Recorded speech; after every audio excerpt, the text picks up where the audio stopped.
Just 24 hours after winning the Tasmanian coaching job, Ken Hinkley is already talking premierships. Live to Tom Morris in Hobart, and Tom, the AFL finally has a face for its 19th team, Tasmanians old and young.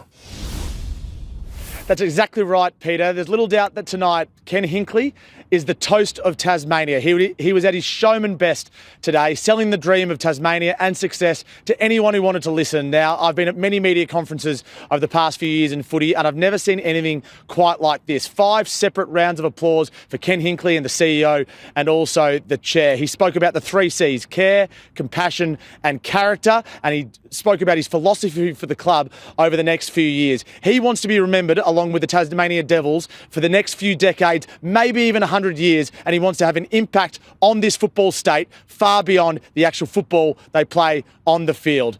He is an amazing person, an incredible coach, and the club saw that in him to appoint him as the inaugural coach. He will have an impact on Tasmanians, not just old, but also very young.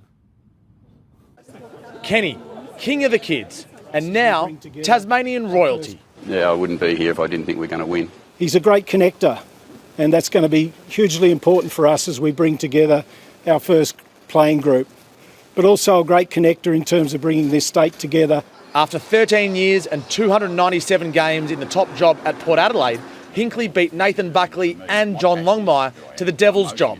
Look, I'm not going to comment on who may have been involved or not, or of the process of undertaken. Hinkley, a career coach.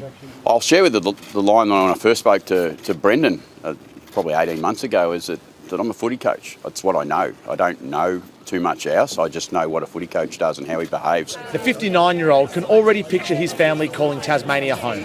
The Devils hierarchy biting back at outgoing Giants chief Dave Matthews, who claims the Apple Isle is an unattractive destination for players to have a career. A bit rich of Dave to lean in, given he's never lived here, and in fact he's never lived in West Sydney either.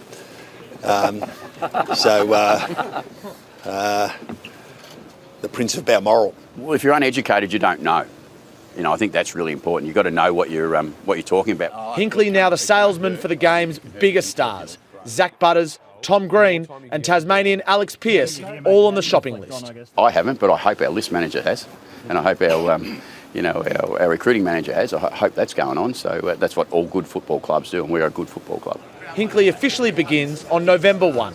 Tom Morris, 7 News.